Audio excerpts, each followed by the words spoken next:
A leading climate change scientist had to leave his post today. Phil Jones was head of a British research team, one that's now been accused of manipulating data to make climate change seem more severe.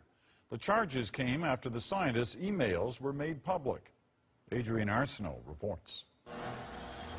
Stolen, says the University of East Anglia. Leaked, say others.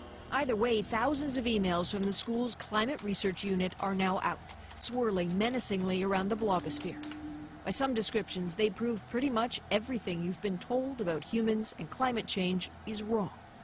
What we see here is complete breach of all scientific disciplines and honesty. I mean, they've been fiddling the data. That's what it comes down to. It's a fraud.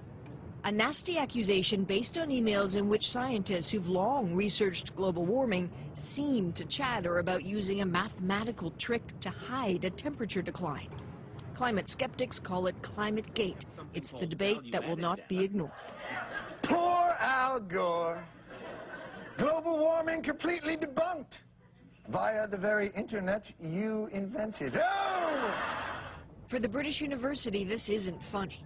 The director of the unit, Phil Jones, who's worked there for decades, says much is taken out of context. Still, he's now stepped aside pending an investigation.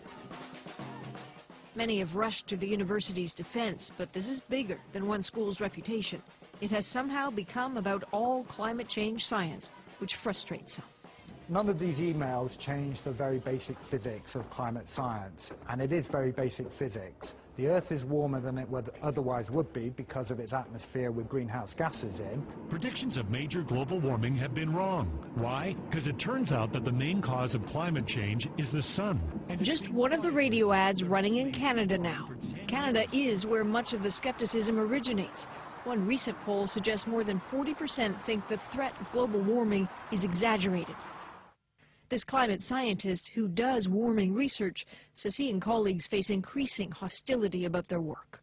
Where it gets a little nasty is when you have your office broken into twice in the past year, which is my case.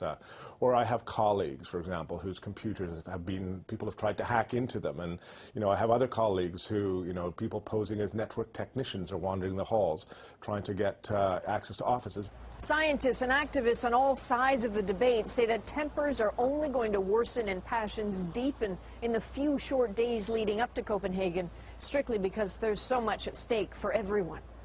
Adrian Arsenault, CBC News, London.